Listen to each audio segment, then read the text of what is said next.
लाले रंग के लहंगा लाले रंग के चोलिया पहन के तोय रहू हो तैयार। लाले रंग के लहंगा लाले रंग के चोलिया पहन के तोय रहू हो तैयार। तैयाही रे लगान में बनहिबोगे दुल्हनिया लेके आइबो दुआरा बारात।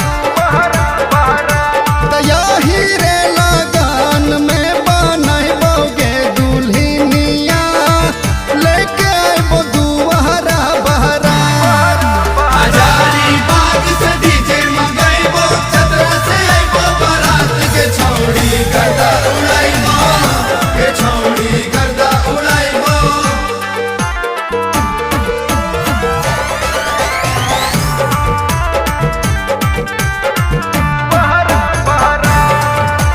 कानवा के बाली देवो चांदिया के पायल सोनावा के देवो गोरी हार।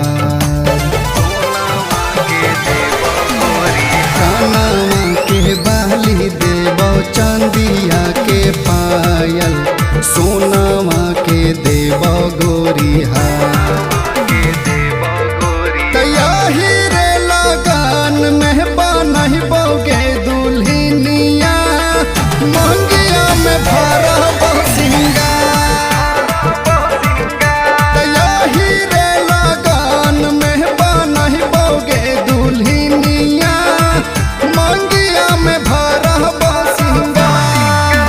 समी सहेली आइतुन के गोरिया आइतुन मोर मेहमान के छौड़ी खुश रही हो के छौड़ी खुश रही हो।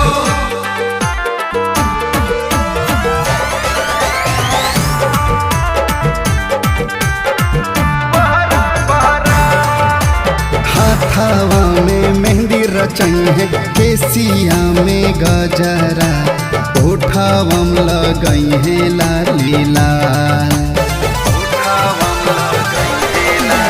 हाथावा में मेहंदी रचाई है केसिया में गजरा ओठावम लगाई है लाली लाल। तैयाही रे लगान में बनहिबोगे दुल्हनिया लेके आइबो दुआरा बारात। तैयाही रे लगान में बनहिबोगे दुल्हनिया लेके आइबो दुआरा बारात। आटावा के पूरी बनता बैगन के तरकारी के छौड़ी खूब खिलाई है के छौड़ी खूब खिलाई है।